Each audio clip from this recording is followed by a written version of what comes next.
going on, guys? What's happening? I'm back. This is Falling Theology's Daily Devo, and this is Trust in Jesus Ministries as we're going over Genesis. We're on the second part of Abraham and Abimelech and his thing again. I mean, what's up? What's wrong with Abraham, it seems like, man? But we're going to read a little bit more, gain a little bit more insight on Abraham's part in this side and see what it has to say. So if you haven't checked it out, read Genesis chapter 29 through 18. If you have, we're going to go ahead and dive in and see what it has to say. So what is this passage saying? So the first part we got was that Abraham obviously said that Sarah was his sister instead of his wife. And then because of that, Abimelech snatched her up, took her, and then God came and appeared to her.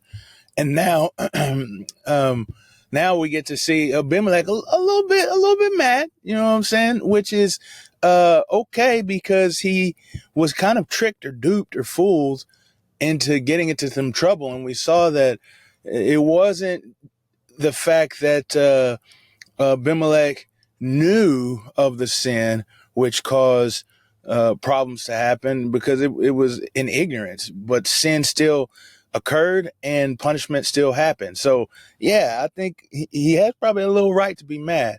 And so he goes and he asks, he's like, man, what have you done for this to do this sin to me? What have I done to you for this sin to happen? And Abraham's like, it's not that. It's just, I thought you didn't fear God, which means that he thought that they didn't, first off, live according to the rules and the regulations that the God of the universe has authored for all of us to live by.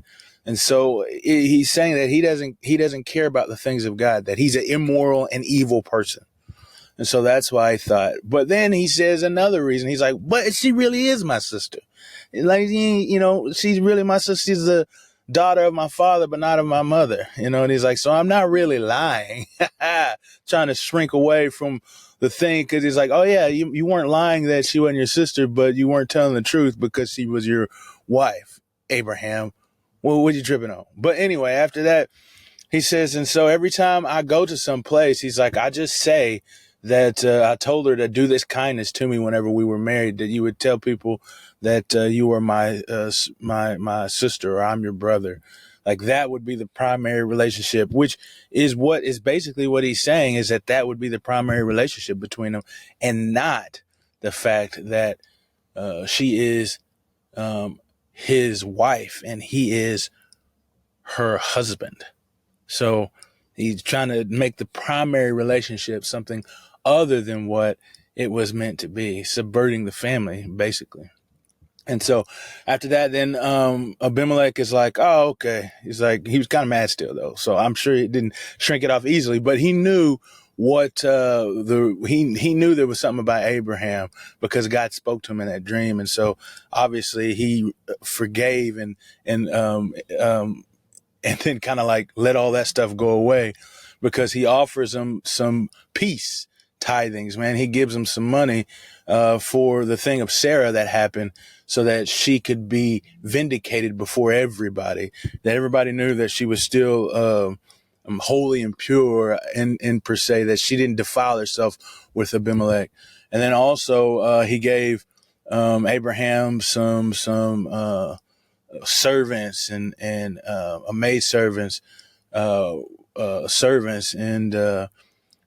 some cattle and sheep, so that he could make amends for that as well, because of the sake that he took Sarah, his wife, from him. So Abimelech tried to make sure all that stuff was ready. And then after that, Abraham prayed, because before he said he's a prophet and he'll pray for you.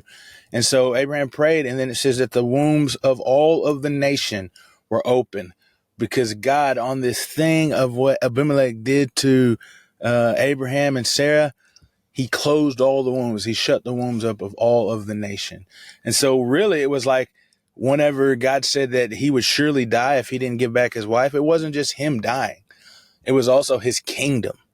Not only him, but his entire kingdom, who he represented, was going to die, because there was going to be no more children coming from that well of that nation.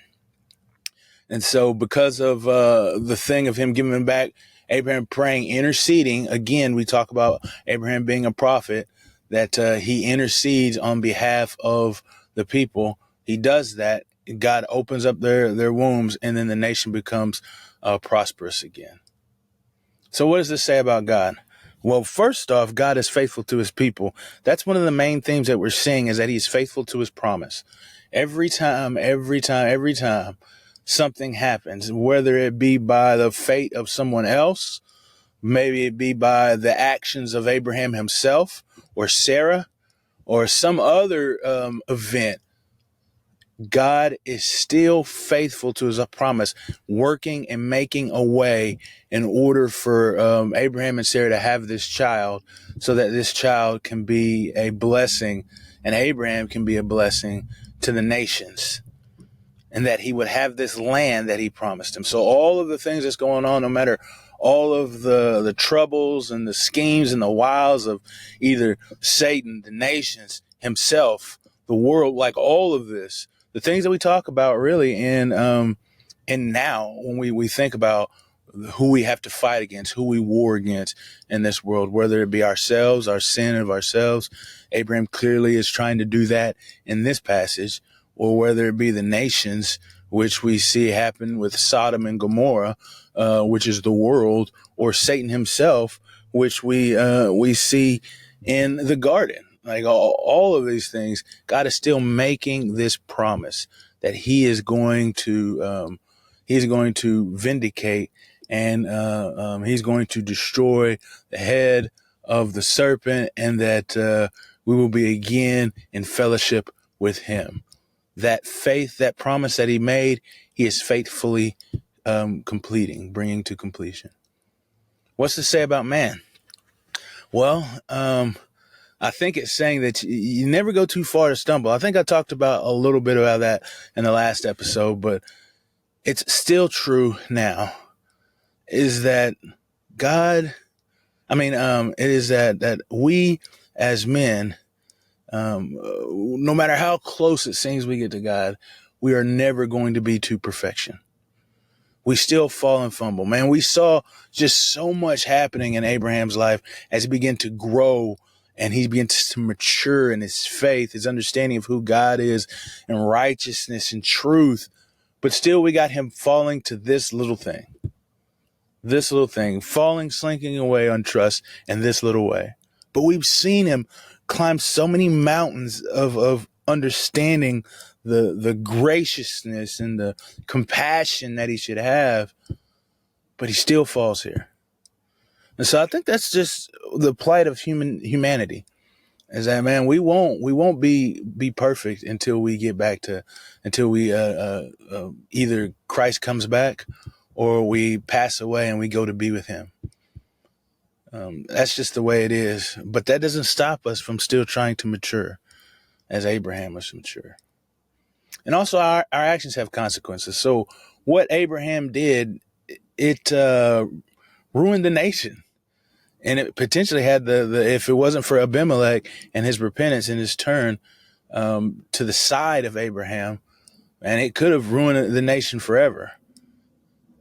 Now, when we live our lives, should recognize that other people may be influenced by them. And this could be a good or a bad influence, and maybe a good influence. May it be a good influence. But remember that our actions have consequences that happen to others. So how do we apply these truths to our lives, man?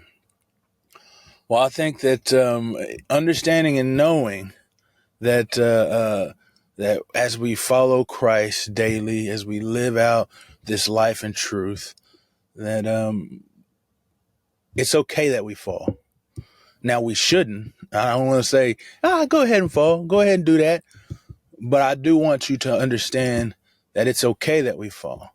Just remember that you come back to him, that you come in repentance and humility and walk with him again. That's what it's about. It's finding repentance and knowing grace, and that God is faithful. See, that's the thing about faithfulness, is that even though we fall, he's still right there to pick us back up.